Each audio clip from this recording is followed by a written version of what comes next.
Hello दोस्तों, कैसे हैं आप लोग। और मैं डॉक्टर राज बात करने वाला हूँ आज मध्यकालीन भारत।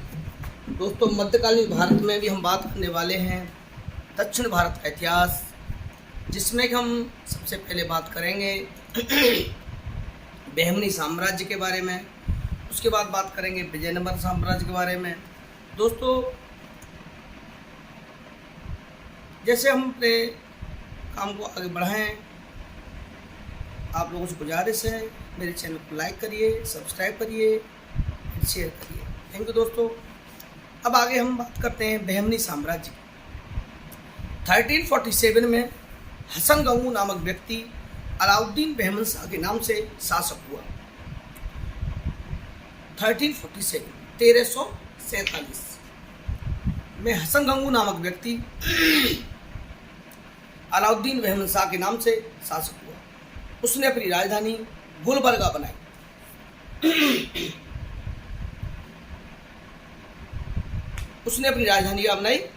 गुलबर्गा।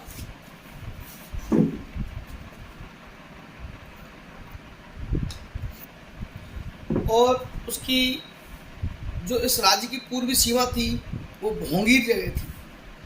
भोंगीर जो था स्थान जो था उस राज्य की पूर्वी सीमा थी। उत्तर में पेनगंगा, दक्षिण में कृष्णा नदी तक इसका विस्तार था। बहमन शाह को खलीफा से मान्यता प्राप्त हुई। बहमन शाह के सिक्के प्राप्त हुए उन पर द्वितीय सिकंदर खुदा हुआ है। बहमन शाह ने अपने संपूर्ण साम्राज्य को चार तरफा मतलब तरफ मीन्स प्रांत होता है, तरफों मीन्स प्रांत में विभाजित किया गया। ये प्रांत थे, ये चार प्रांत थे। कौन कौन से थे? गुलबर्गा, दौलताबाद, बराक और बीदर। 1358 में इसकी मृत्यु हो गई।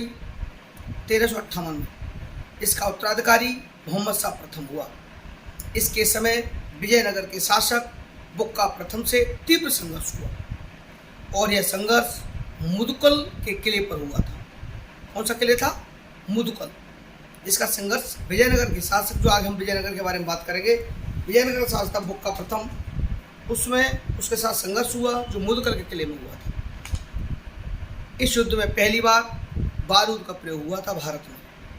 इसका उत्तराधिकारी मुजाद्दिद शाह हुआ। मुजाद्दिद शाह का उत्तराधिकारी मोहम्मद शाह द्वितीय हुआ। मोहम्मद शाह द्वितीय का उत्तराधिकारी फिरोज शाह हुआ। यह विजयनगर के शासक देवराय प्रथम का समकालीन था। फिरोज शाह, इसके समय विजयनगर के साथ तीव्र संघर्ष हुआ। इसने देवराय प्रथम को पराजित किया और उसकी पुत्री से शादी की। फिरोज शाह ने खेरला के शासक नरसिंह राय की पुत्री से भी शादी की। फिरोज शाह बहमनी एक विद्वान व्यक्ति था और विभिन्न भाषाओं का ज्ञाता था। वो अपनी पत्नियों के साथ अलग अलग भाषाओं में बात करता था। उसने खगोल शास्त्र के अध्ययन के लिए दौलताबाद में एक वेधशाला का निर्माण करा, ऑब्जर्वेटरी। उसने खगोल शास्त्र के अध्ययन के लिए दौलताबाद में एक वेधशाला का निर्माण कराया, किंतु आगे यह देवराय प्रथम से पराजित हुआ, जिससे उसकी प्रतिष्ठा को गहरा धक्का लगा।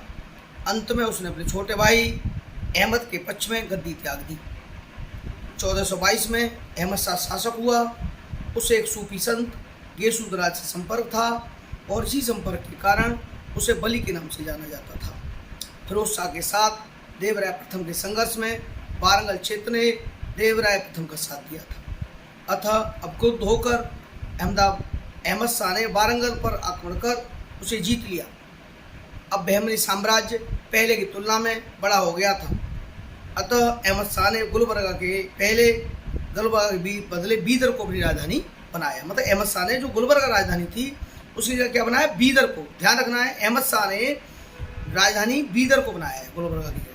अहमद शाह का उत्तराधिकारी अलाउद्दीन हुआ और उसका उत्तराधिकारी हुमायूं हुआ। वो हुमायूं नहीं, मुगल काल वाला, वो मुगल काल अलग है। ये दक्षिण भारत का बात है, जो एक क्रूर शासक था और जालिम शाह के नाम से जाना था। हुमायूं जो है जालिम शाह के नाम, दक्षिण भारत में बहमनी साम्राज्य का जो हुमायूं था वो जालिम शाह के नाम से जाना जाता था।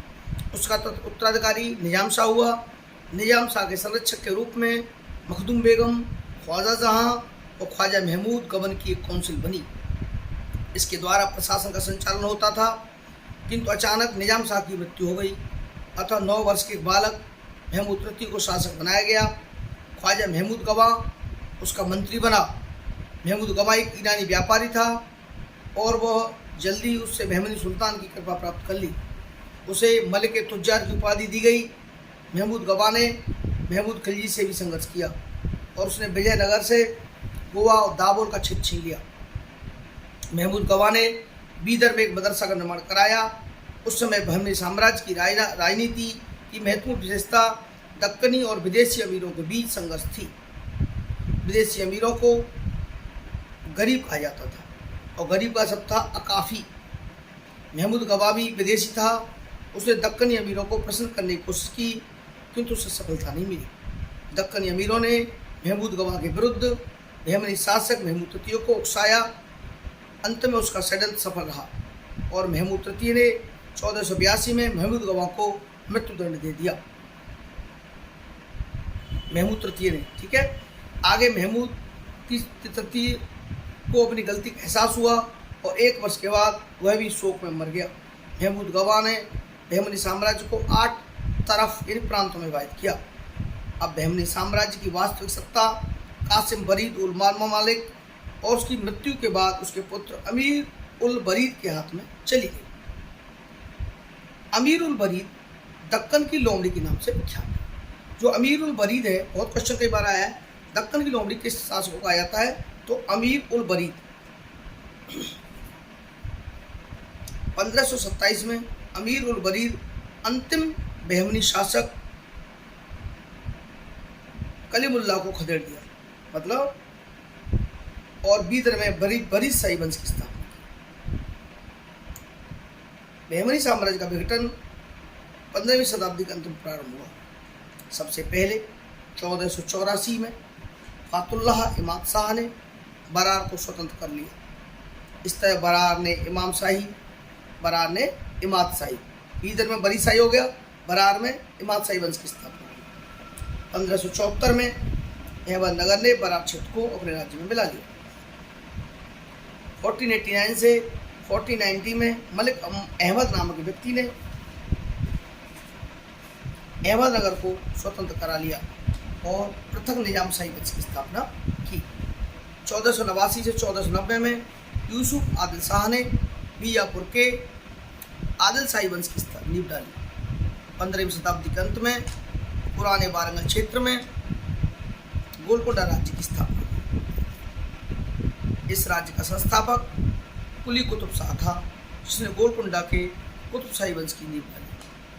1527 में अमीर उल बरीद ने बरीद में बरीद शाही वंश की नींव डाली। 1618 से 19 में उसे बीजापुर ने अपने क्षेत्र में मिला दिया। ये तो था छोटा सा पार्ट दोस्तों बहमनी साम्राज्य। अब आगे बात करते हैं विजयनगर साम्राज्य। देखिए, विजयनगर साम्राज्य को जानकारी के लिए कई स्रोत मिलते हैं। साहित्यिक स्रोत में अमुक्त माल्यदा मिलता है।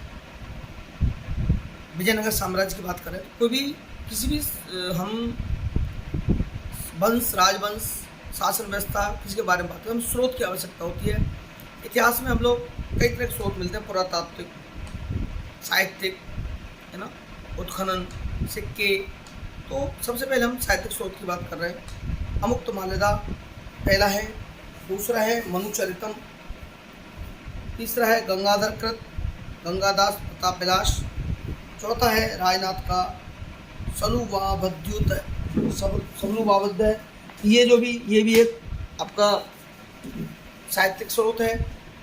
पुरातात्विक स्रोत में हरिहर प्रथम का बागपलसी ताम्रलेख, दूसरा है संगम द्वितीय का वित्र गुंददान पत्र, तीसरा है देवराय द्वितीय का चन्ना राय पट्टीनाभिलेख और श्रीरंगम ताम्रपत्र अभिलेख। सिक्के मिलते हैं, 12 प्रकार के सोने के सिक्के मिलते हैं। अगले प्रकार के मिलते हैं हरिहर प्रथम, बुक्का प्रथम, वेंकटेश, बालकृष्ण एवं कृष्णदेव राय के सिक्कों पर हनुमान का प्रतीक है। ये पूछा भी जा सकता है कभी, तो हरिहर प्रथम, बुक्का प्रथम। अच्युत देव राय के सिक्कों पर गरुड़ का प्रतीक है, ये पूछा गया है। तुरमल के सिक्कों पर बराह का प्रतीक है। 4 वंश वो है, संगम वंश, सुलभ वंश, तुलुप वंश, अरविंद वंश। तो देखिए दोस्तों, विजयनगर साम्राज्य की स्थापना या उद्भव के संबंध में 2 प्रकार के मत दिए जाते हैं। प्रथम मत तो यह है होयसल शासकों द्वारा इस साम्राज्य की स्थापना हुई, किंतु आज यह विचार गलत है। इसकी जगह काकतीय वंश का योगदान माना जाता है। काकतीय वंश माना जाता है कि हरिहर बुक्का काकतीय वंश के अंतर्गत ही सामंत थे। जो हरिहर बुक्का का नाम आता है वो काकतीय वंश के अंतर्गत सामंत सिस्टम था, सामंती सिस्टम के अंदर सामंत थे। बाद में वे काम्पिल्य राज्य में मंत्री के पद पर नियुक्त हुए। जब 1328 में मोहम्मद बिन तुगलक ने काम्पिल्य को रौंद डाला था, ध्यान है आपको बताया था बुक्का प्रथम के बारे में किसी क्लास में, बुक्का प्रथम के बारे में बात आएगी तो बुक बताएंगे। मोहम्मद तुगलक ने काम्पिल्य को रौंद डाला, तब इन दोनों भाइयों को भी बंदी बनाकर ले जाया गया और उन्हें इस्लाम धर्म ग्रहण करने के लिए मजबूर किया गया। बाद में इन दोनों ने अपने गुरु माधव विद्यारण्य, इनके गुरु कौन थे? माधव विद्यारण्य की सहायता से हिंदू धर्म को दोबारा ग्रहण किया। फिर इन दोनों भाइयों ने अपने अन्य भाइयों की सहायता से 1336 में विजयनगर साम्राज्य की नींव डाली। प्रारंभ में विजयनगर एक सहकारी संगठन के रूप में कार्य करता था। सहकारी संगठन था हरिहर प्रथम का समय देखेंगे 1336 से 56, 1336 से 56। हरिहर प्रथम द्वारा स्थापित वंश संगम वंश के नाम से जाना जाता है। हरिहर प्रथम ने ही प्रशासनिक प्रणाली की एक रूपरेखा तैयार की। काकतीय आदर्श का अनुसरण करते हुए उसने साम्राज्य को देश, स्थल और नाडुओं में विभाजित किया और कारनामों के रूप में ब्राह्मणों को नियुक्त किया। प्रारंभ में विजयनगर साम्राज्य एक छोटा राज्य था। दक्षिण में मदुरा का मुस्लिम राज्य था। उत्तर में होयसल का राज्य था। होयसल राज्य और मदुरा के मुस्लिम राज्य में अनवरत संघर्ष हो रहा था। अंत में मदुरा के मुस्लिम शासक ने होयसल शासक बीरबललाल तृतीय को पराजित कर मार डाला। अतः विजयनगर ने इस स्थिति का लाभ उठाया। 1346 में होयसल राज्य का क्षेत्र विजयनगर साम्राज्य में मिला लिया गया और हरिहर प्रथम के समय इसकी राजधानी अनेगुंडी थी। हरिहर प्रथम के समय इसकी राजधानी क्या थी? अनेगुंडी थी। अनेगुंडी इसकी राजधानी थी। तो देखो दोस्तों, अगला शासक हुआ है बुक्का प्रथम। बुक्का प्रथम का शासनकाल था 1356 से 1377। बुक्का प्रथम को राज सिंहासन का अवलंब कहा जाता है। इसकी राजधानी गुट्टी थी। राजधानी क्या थी? गुट्टी। बुक्का प्रथम ने चीन के शासक के पास एक राजदूत भेजा। बुक्का प्रथम के समय विजयनगर साम्राज्य का और भी विस्तार हुआ। बुक्का प्रथम के पुत्र कुमार कंपन को मदुरा क्षेत्र के विजय के लिए भेजा गया। इसमें कुमार कंपन को सफलता मिली और मदुरा क्षेत्र को बुक्का प्रथम के समय विजयनगर साम्राज्य में मिला लिया गया। तो जो मदुरा क्षेत्र था वो बुक्का प्रथम के समय विजयनगर साम्राज्य में मिला लिया गया था। ये पूछा गया है। इस विजय की चर्चा कुमार कंपन की पत्नी गंगा देवी ने अपनी कृति मधुरम विजय में की है। इस विजय की चर्चा कुमार कंपन की पत्नी गंगा देवी ने अपनी कृति मधुरम विजय में की है। इस तरह विजयनगर साम्राज्य का विस्तार अब रामेश्वरम तक हो गया। अब रामेश्वरम तक विस्तार था बुक्का प्रथम के समय। उसमें दक्षिण भारत के इतिहास की दिलचस्प घटना विजयनगर और बहमनी का संघर्ष है। इन दोनों खेत 3 भिन्न क्षेत्रों में टकराते थे। पहला कृष्णा तुंगभद्रा दोआब और रायचूर दोआब के नाम से जाना जाता है। दूसरा कृष्णा गोदावरी डेल्टा और तीसरा मराठवाड़ा। बुक्का प्रथम का उत्तराधिकारी हरिहर द्वितीय हुआ, 1377 से 1405। हरिहर द्वितीय ने विजयनगर साम्राज्य का और भी विस्तार किया। ऐसा माना जाता है कि बहमनी राज्य और वारंगल राज्य के बीच एक समझौता हो गया। प्रारंभ में वारंगल ने बहमनी राज्य को मोहम्मद बिन तुगलक से स्वतंत्र होने में सहायता प्रदान की थी। फिर भी बहमनी राज्य ने वारंगल से कोलास का क्षेत्र और कुछ पहाड़ी क्षेत्र छीन लिए, परंतु वारंगल के कष्ट को हल्का करने के लिए बहमनी राज्य ने उसे आश्वासन दिया और आगे इस प्रकार की घटना नहीं होगी। फिर बहमनी राज्य और वारंगल के बीच मित्रता कायम हो गई और इस संबंध को मजबूत बनाने के लिए वारंगल के शासक ने बहमनी सुल्तान को सोने का सिंहासन भेंट किया, जो मोहम्मद बिन तुगलक को भेंट देने के लिए बनवाया गया था। तभी से बहमनी राज्य और वारंगल के बीच एक ऐसा समझौता हो गया जिसके कारण बहमनी राज्य की स्थिति मजबूत हो गई।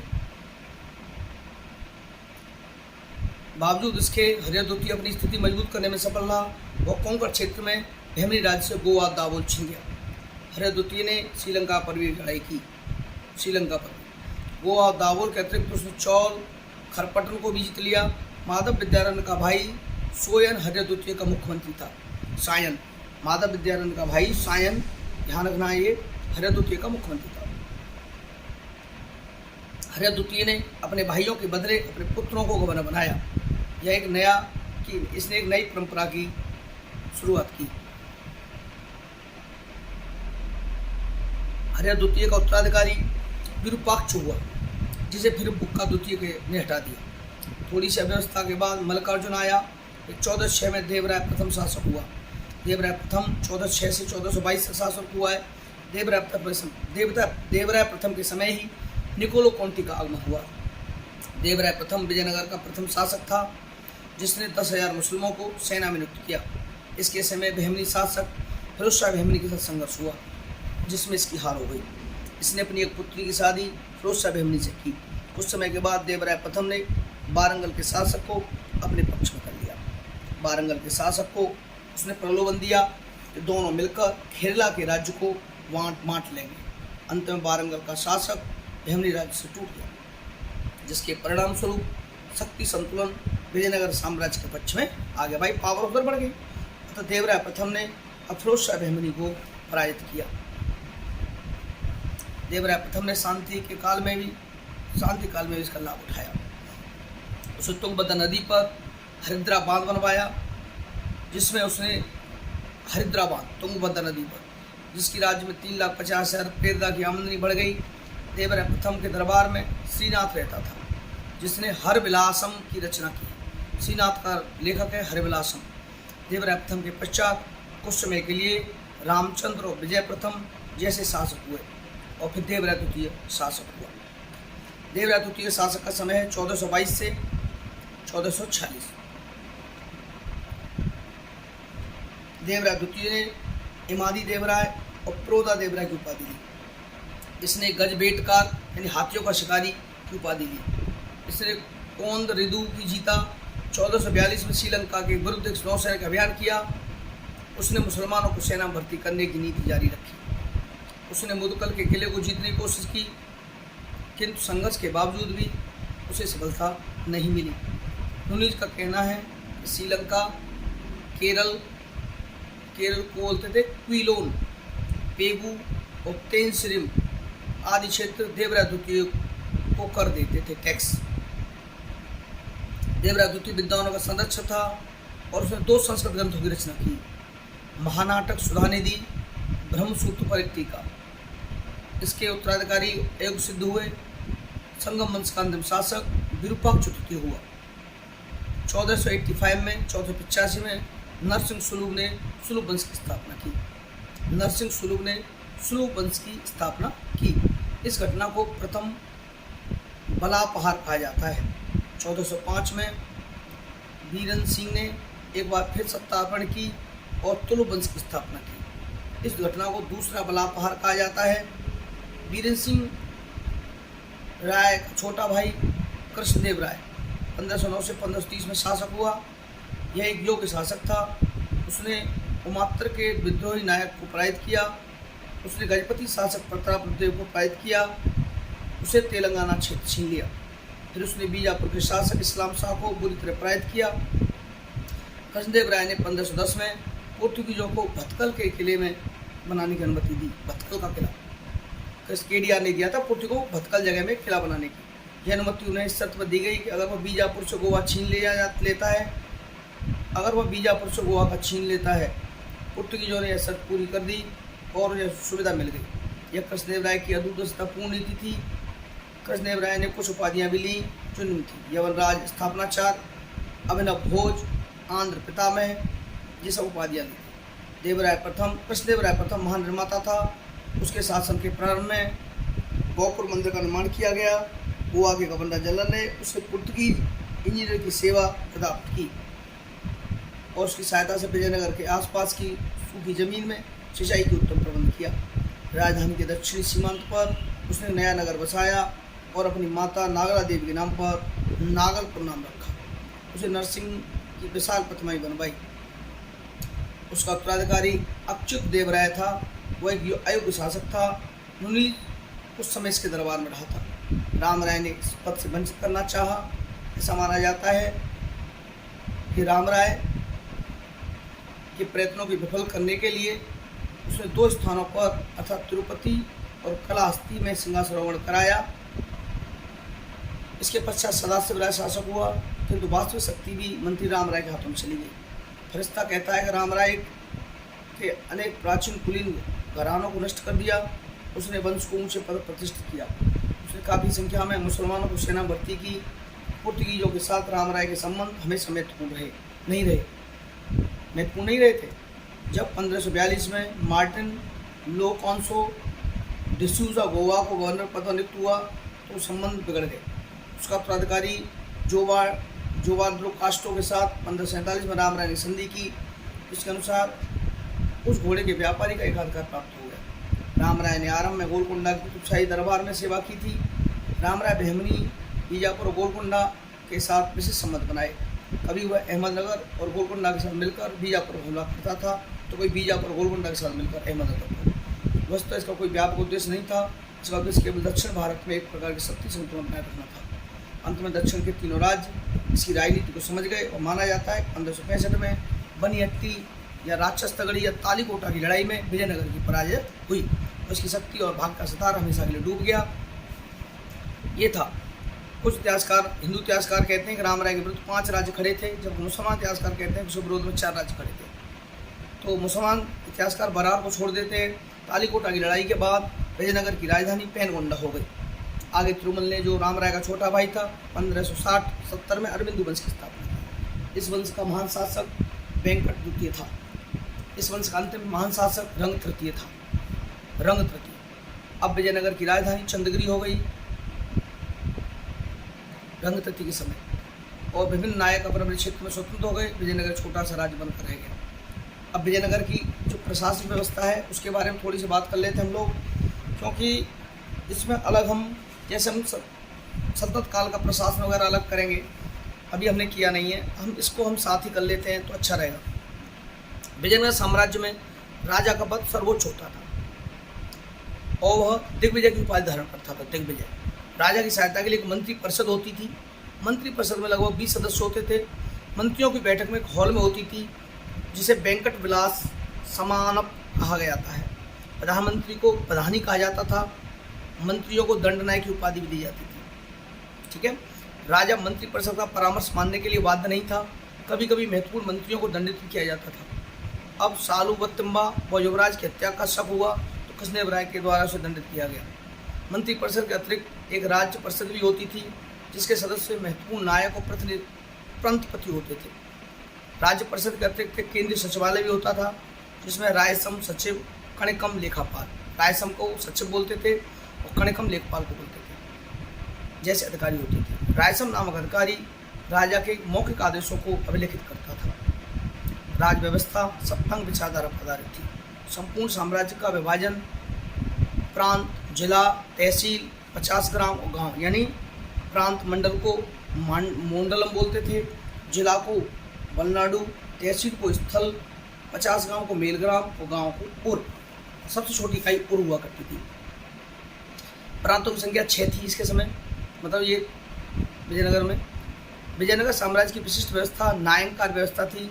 साम्राज्य की समस्त भूमि 3 भागों में विभाजित थी। पहली भंडारबाद भूमि, दूसरी अमरम भूमि, तीसरी मान्या भूमि। भंडारबाद भूमि कौन सी होती थी? वह भूमि जो राज की भूमि होती थी और इस प्रकार की भूमि कम थी। राज की भूमि कम होती थी। अमरम भूमि दूसरे प्रकार की भूमि, अमरम भूमि कहलाती थी। वह भूमि सैनिक सेवा के बदले अमर नायकों और पलायदारों को दी जाती। इस प्रकार की भूमि अधिक थी। इस प्रकार की भूमि कुल भूमि का 3/4 भाग थी, किंतु यह भूमि वंशानुगत नहीं थी। मान्या भूमि, तीसरे प्रकार की भूमि मान्या भूमि होती थी। यह भूमि ब्राह्मणों, मंदिरों या मठों को दान में दी जाती थी। पुर्तगाली लेखक नूनीज और पायसम ने नायंगर व्यवस्था का अध्ययन किया है। उसके विचार में नायक बड़े सामंत होते थे। इन नायकों को केंद्र में दो प्रकार के संपर्क अधिकारी रखने पड़ते थे। इनमें से एक अधिकारी राजधानी में स्थित नायक की सेना का सेनापति होता था और दूसरा संबंधित नायक का प्रशासनिक एजेंट होता था, जिसे स्थानपति कहा जाता था। आगे चलकर नायनकार व्यवस्था के कारण विजयनगर साम्राज्य कमजोर पड़ गया। नायकों पर नियंत्रण के लिए महामंडेश्वरम या विशेष कमिश्नरों की नियुक्ति की जाती थी। पहली बार इसकी नियुक्ति अच्युत राय के समय हुई थी। आयंगार व्यवस्था ग्रामीण प्रशासन जुड़ी व्यवस्था है। अब गाँव में चोल काल की स्थानीय स्वायत्त शासन की परंपरा कमजोर पड़ गई। वास्तविक शक्ति 12 ग्रामीण अधिकारों के हाथों में चली गई। इन अधिकारियों के पदों को खरीद बिक्री भी होती थी। इनका वेतन भूमि के रूप में या कृषि उपज के रूप में एक अंश के रूप में दिया जाता था। ये अधिकारी वंशानुगत होते थे। इन अधिकारियों के प्रमुख थे संते ओवा, यानी गांव का हिसाब रखने वाला। नंबर 2, बलपूर्वक परिश्रम का कार्य करने वाला अधीक्षक। तीसरा था राजा महानायकाचार्य नामक अधिकारी के माध्यम से गांव के अधिकारियों से संपर्क बनाए रखता था और यह व्यवस्था ब्रिटिश काल तक चलती रही। इस क्षेत्र में राजा का प्रतिनिधि परिपत्यागार नामक अधिकारी होता था। कौन सा होता था? परिपत्यागार राजा का प्रतिनिधि होता था। अंतरिमार ग्रामीण सभा की कार्यवाहियों को नियंत्रित करता था। नट्ट नायंकार नाडू का अध्यक्ष होता था। अब देखो, बात करेंगे भूराजस्व प्रशासन की। ये एक बार आप सुन लेंगे ना, समझ लेंगे एक दो बार, तो आपको समझ में आ जाएगा कि यह क्या है। और ये इससे क्वेश्चन इस टाइप घुमा फिरा के आते हैं। राजस्व नगद या जिस दोनों में वसूल किया जाता था। नगद या जिन्स। नगद राजस्व को सिद्धदाय कहा जाता था। भूराजस्व से संबंधित विभाग 98 विभाग कहलाता था, 98। और भूराजस्व को शिष्ट कहा जाता था। विजयनगर साम्राज्य में विविधकारी कर पद्धति प्रचलित थी। जमीनों को कई भागों में विभाजित किया गया था, यथा जैसे भीगी जमीन, सूखी जमीन, वन या जंगल। भूराजस्व की राशि उपज का 1/6 भाग से 1/3 भाग तक निर्धारित थी। ब्राह्मण को उत्पादन का 1/20 भाग कर के रूप में देना पड़ता था और मंदिरों को 1/30 भाग देना पड़ता था। सैनिक विभाग को कंदाचार कहा जाता था और उसके प्रमुख महादंड नायक कहलाते थे। न्यायालय यहाँ 4 प्रकार के होते थे दोस्तों: तिष्ठता, चल, मुद्रता और शास्त्रता। कानून के संबंध में याज्ञवल्क्य की स्मृति और पाराशर स्मृति पर माधव की टीका महत्वपूर्ण थी। भूराजस्व कर के अतिरिक्त व्यवसायों एवं मकानों पर भी कर लगाए जाते थे। यानी व्यवसाय जो करते टैक्स, जीएसटी जो हमारे यहाँ चल रहा है। राजमहल की सुरक्षा संबंधित अधिकारी कवल करस था। वह नायकों के अंदर कार्य करता था। कभी कभी पुलिस के अधिकारियों को भेज दिया जाता था, जिसे पदी कावल कहा जाता था। पुलिस कर को अरसु स्वतंत्र कहा जाता था। आर्थिक व्यवस्था कैसी थी? विजयनगर साम्राज्य में कृषि उन्नत अवस्था में थी। कृषि के विकास के लिए मंदिर और मठ के अतिरिक्त निजी व्यक्ति भी प्रयास करते थे। भूमि अधिकार के अन्य श्रेणी के अंतर्गत सिंचाई में पूंजी निवेश के द्वारा आय प्राप्त की जाती थी। तमिल क्षेत्र में इसे दशाबंधा भी कहा जाता था और आंध्र एवं कर्नाटक में कट्टू कोड़गई कहा जाता था। गांव में कुछ विशेष सेवाओं के बदले भूमि प्रदान की जाती थी और ऐसी भूमि को उबली कहा जाता था। युद्ध में मारे जाने वाले व्यक्तियों के परिवार को दी जाने गई भूमि को रक्त कोड़गई कहा जाता था। पट्टे पर ली गई भूमि को कुटग्गी कहा जाता था। भूस्वामी एवं पट्टेदार के बीच उपज की हिस्सेदारी को बारम कहा जाता था। कृषि मजदूर कुदी कहलाते थे। कभी कभी भूमि की खरीद बिक्री के साथ कृषि मजदूर भी हस्तांतरित कर दिए जाते थे। विदेशी व्यापार उन्नत अवस्था में था। मालाबार तट पर सबसे महत्वपूर्ण बंदरगाह कालीकट था। विजयनगर साम्राज्य की बात है दोस्तों, ये मालाबार तट पर सबसे महत्वपूर्ण बंदरगाह कालीकट। अब्दुल रज्जाक के अनुसार संपूर्ण साम्राज्य में 300 बंदरगाह थे। अब्दुल रज्जाक कहता है ये बात। निर्यात के प्रमुख वस्तुएं थीं। निर्यात जो हम यहाँ से एक्सपोर्ट करते थे, भेजते थे: कपड़ा, चावल, सोरा, लोहा, चीनी, मसाले। साम्राज्य में आयात की गई वस्तुएं घोड़े, मुक्ता, तांबा, मूंगा, पारा, चीनी, रेशम, मखमल। बारबोसा के अनुसार दक्षिण भारत के जहाज प्रायद्वीप में जहाज मालद्वीप में बनते थे। अब्दुल रज्जाक क्या कहता है, चुंगी घर के ऑफिसर व्यापारिक सामान को देखरेख करते थे और बिक्री पर 40वां हिस्सा कर के रूप में लेते थे। मलक्का के साथ काली मिर्च का अच्छा व्यापार था। इतावली व्यापारी बार्थेमा कहता है, कैम्बे के निकट बहुत बड़े परिणाम में सूती वस्त्र बनते थे। हर साल सूती और सिल्क वस्त्र से लादे गए 40 से 50 जहाज विभिन्न देशों में भेजे जाते थे। विजयनगर साम्राज्य में सिक्के बनाने के लिए 3 प्रकार की धातु उपयुक्त होती थी, सोना, चांदी, तांबा। अब्दुल रज्जाक भी 60 टकसाल का उल्लेख करता है। दोस्तों ये प्रशासनिक सिस्टम है, इसको आप एक बार ढंग से पढ़ लेते हैं तो ईजी हो जाएगा। सोने के सिक्के, बरहा और पेरदम, मिश्र धातु, सोना और चांदी, परतव, बरहा का आधा होता था, ये मिश्र धातु होते थे परतव। फनम परतव का आधा हिस्सा होता था, ये भी सोने चांदी का होता था। अब इन सिक्कों में फनम सबसे ज़्यादा उपयोगी था। चांदी का सिक्का टार होता था जो फनम का 6वां हिस्सा होता था। तांबे का सिक्का डिजिटल होता था, डिजिटल जो डिजिटल शब्द है डिजिटल। विदेशी व्यापार में वस्तु विनिमय की अपेक्षा मुद्रा की अधिक आवश्यकता थी। विजयनगर साम्राज्य में अनेक टकसालें थी और प्रत्येक प्रांतीय राजधानी की अपनी टकसाल होती थी। स्थानीय मुद्राओं के अतिरिक्त तटीय क्षेत्रों में विदेशी मुद्रा भी प्रसिद्ध थी, जैसे पुर्तगाली मुद्रा, कुजेडो, फारसी दीनार, इटली का फ्लोरीन और दुकत। ग्रामीण विकास में मंदिरों की महत्वपूर्ण भूमिका होती थी। मंदिर कृषि और व्यापार के अतिरिक्त सूद पर भी रुपये देते थे। ऋण पर ब्याज की दर 12% से 30% तक वार्षिक होती थी। जब कर्जदार ऋण नहीं चुका पाता था तो उसकी भूमि मंदिर की हो जाती थी। मंदिर ही बंजर भूमि खरीद कर उस पर जुलाहों को बसाकर सिंचाई योजनाओं को निश्चल कर ग्राम विकास को प्रोत्साहन देते थे। ये था विजयनगर की सामाजिक संरचना। 3 प्रकार की विशेषता थी। ये धर्मनिरपेक्ष भूमिका थी। दक्षिण भारत के ब्राह्मण महत्वपूर्ण राजनीतिक पदों को सुशोभित करते थे। वे मंत्री, सेनापति, दुर्ग रक्षक आदि पदों पर नियुक्त होते थे। निचले समाज नंबर 2, निचले समाज समूह दाएं हाथ और बाएं हाथ में विभाजित थे। दाएं हाथ से जुड़ी हुई जातियां वैष्णव होती थी और बाएं हाथ से जुड़ी हुई जातियां शैव होती थी। दाएं हाथ से जुड़ी जातियां कृषि उत्पादों स्थानीय व्यापार में संलग्न थीं, जब बाएं हाथ से जुड़ी जातियां जो शैव होती थीं वो गैर कृषि उत्पाद व्यापार और शिल्प से संबंध होती थी। समाज का क्षेत्रीय खंडीकरण से तात्पर्य समाज का प्राकृतिक उपक्षेत्रों में विभाजन था। श्रीरंग के शासनकाल में 1632 में एक अभिलेख से ज्ञात होता है, उसके कुछ गांवों के निवासियों को आदेश दिया कि दस्तकार समुदायों को बढ़ई, लोहार और सुनार के साथ दुर्व्यवहार नहीं किया जाए और इसका उल्लंघन करने पर 12 पर्ण जुर्माना ला दिया गया। तेलियों, खलालों, चमारों की हैसियत समाज में नीची थी। ब्राह्मण जाति सम्मुख जाति थी। क्षत्रियों के विषय में जानकारी प्राप्त नहीं होती थी। मध्य वर्ग में चेट्टी नाम के समूह का उल्लेख मिलता है। चेट्टियों के ही समतुल्य व्यापार करने वाले दस्तकार वर्ग के लोग थे। उन्हें वीर पंचाल कहा जाता था। इस काल में उत्तर भारत के बहुत सारे लोग दक्षिण भारत में बस गए। उन्हें भड़वा कहा जाता था। दक्षिण भारत के व्यापार को उन्होंने अपनाना शुरू किया। इनसे एक प्रकार के सामाजिक विद्वेष को जन्म दिया। जुलाहे मंदिरों की परिसीमा में रहते थे और मंदिर के प्रशासन व स्थानीय कारोबार पर उनका बहुत बड़ा हाथ था। द्वितीय तरफ डोम, जोगी, मछुआरों की सामाजिक स्थिति बहुत हेय थी। विजयनगर में दास प्रथा प्रचलित थी और दासों की खरीद बिक्री को बेशवक कहा जाता था। अब स्त्रियों की स्थिति एक ही साथ अच्छी भी थी और निम्न भी थी। कुल मिलाकर उनकी स्थिति निम्न ही थी। नुनिज के अनुसार राजप्रसाद में अनेक रहने वाली महिलाओं के अनेक ज्योतिष, भविष्य वक्ता, संगीत और नृत्य में प्रवीण राज्य की अंगरक्षिकाएँ भी होती थी। इस वक्त कुछ महिलाएं कुश्ती लड़ती थी और मल्लयुद्ध में भी भाग लेती थी। विजयनगर में देवदासी की प्रथा प्रसिद्ध थी। डोमिंगो पायस देवदासी प्रथा की सूचना देता है।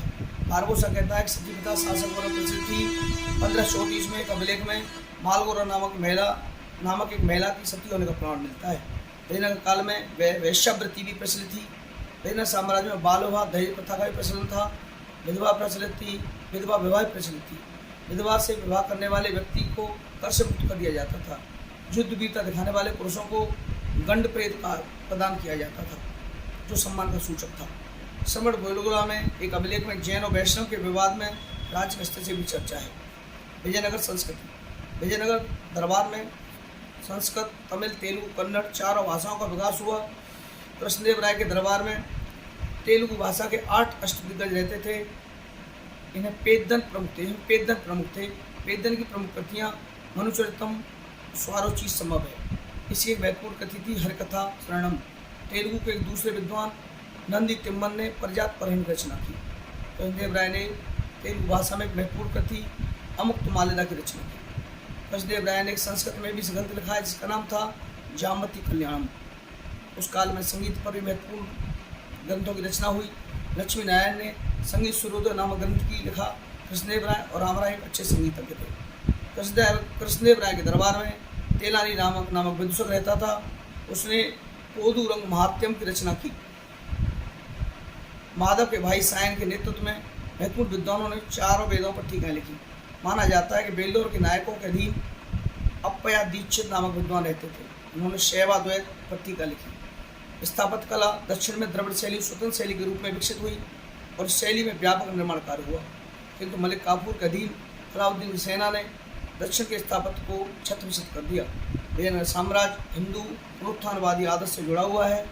माना जाता है कि बुक्का प्रथम ने संपूर्ण भारत के विद्वानों, हिंदू शिल्पकारों, कारीगरों विजयनगर साम्राज्य में आमंत्रित किया था। द्रविड़ शैली के आधार पर ही विजयनगर साम्राज्य का स्थापत्य विकसित हुआ था। कैसा? द्रविड़ शैली ये था। और एक ही चट्टान को काटकर स्तंभ जानवरों की आकृति बनाई जाती थी। इसमें सबसे स्पष्ट है 2 पैरों पर खड़ा घोड़ा। कृष्णदेव राय ने हजारा एवं विट्ठल स्वामी के मंदिर का निर्माण कराया।